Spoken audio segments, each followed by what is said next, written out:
really know what to expect going into Ghostwire Tokyo, but Tango Gameworks has shown that their paranormal take on Shibuya can be a fun and exciting place to explore. Just a heads up, most of the gameplay you'll be seeing was captured in the early hours of the game. In Ghostwire Tokyo, you play as Akito, a survivor of a mysterious paranormal event that has caused the disappearance of 99% of the population. With the help of a mysterious wraith by the name of KK, they'll need to work together to save Tokyo and Akito's sister from the figure known as Hanya. The story kept me engaged throughout, but in my opinion it really starts to open up in the second half. The cutscenes look and sound great, and having the option to use the original Japanese voice acting really heightened the experience as a whole. Ghostwire Tokyo's gameplay functions how you'd expect an open world game to these days, with map markers and towers, or in this case torii gates, guiding you through the minimap and uncovering even more of Shibuya to discover. It's not all cookie cutter, however, as the game features some unique mechanics to help pave its own path. The biggest of which is the ability to collect spirits scattered around the streets and deposit them at phone booths for a big chunk of XP and cash.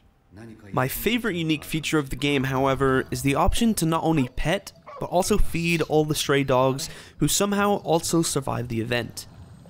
Reading their thoughts and feeding them using dog food will allow them to dig up some rewards on the spot, or in some cases lead you to a quest objective.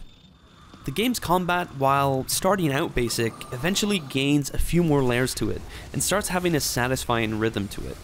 Initially, you'll only have the wind cutter ability, but through progression you can unlock a short-range water cutter spell, and my personal favorite, a high damage fire arrow that, when charged up, performs an AoE explosion.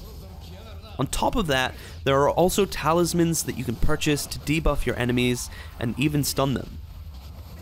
There's a nice variety of monsters to fight, and some of the later ones can provide quite a challenge if you're not careful. Some of the earlier monsters even get stronger variations to keep things fresh, which I appreciated. And just when you think they couldn't shake it up anymore, there are even some sections of the game where Akito and KK are separated, and there's a much heavier focus on bow combat and stealth. Despite some of these scenarios being a little bit stressful, it was a nice change from the varied moveset I'd gotten so reliant on. Your abilities can also be upgraded using skill trees, however, they can also be further enhanced by using something called Magatama. One of the most useful upgrades was the ability to summon a Tengu, giving me free access to the rooftops instead of looking for grapple points. These Magatama can usually be obtained through some of the game's side quests, or by capturing the numerous folklore-inspired yokai wandering the game's map.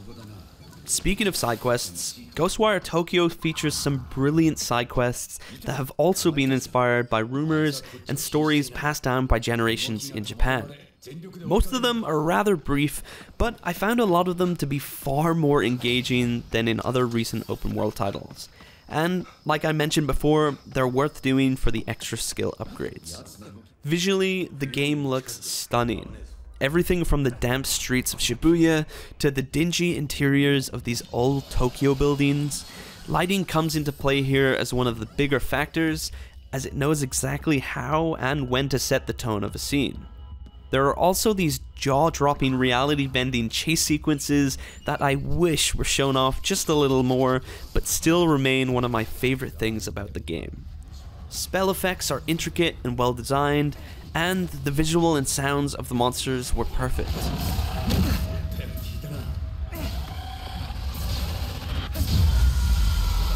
Overall, I had a blast experiencing Tango Gameworks' take on a spectral Tokyo.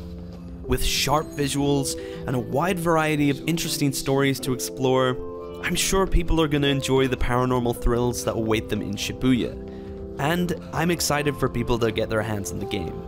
Ghostwire Tokyo launches on PS5 and PC on March 25th. If you enjoyed, feel free to like the video, and if you want to stay up to date on this year's biggest releases, we've got you covered, so a subscription is the best way to do so. That's all from me. Thanks for watching.